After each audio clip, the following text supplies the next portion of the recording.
We're now learning lots more about the Fort Hood shooter who killed 3 people and wounded 16 others. Authorities saying Army Specialist Ivan Lopez may have argued with 1 or more fellow soldiers just before he opened fire and then took his own life. But Lopez was already undergoing treatment for depression, anxiety, and sleep disorders.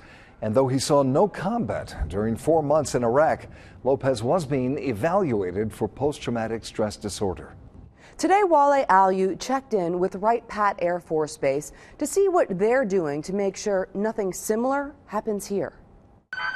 A second Fort Hood shooting in less than 5 years has every base in the country double and triple checking their security procedures. These types of events are always a concern, which is why we prepare. Colonel Cassie Barlow says they are not tightening security because of the tight measures already in place, including regular security training exercises and their wingman concept. Our wingman concept is all about resilience and all about the fact that the Air Force is a family and we take care of each other.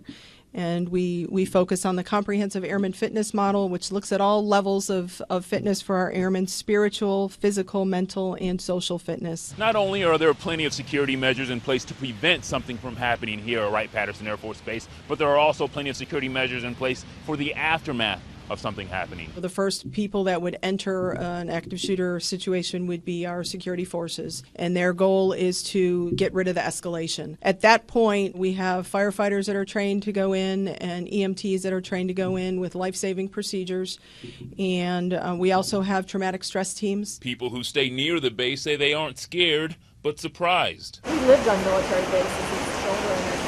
I think we always looked upon them as refuges of safety. The world is a little different today than it was then.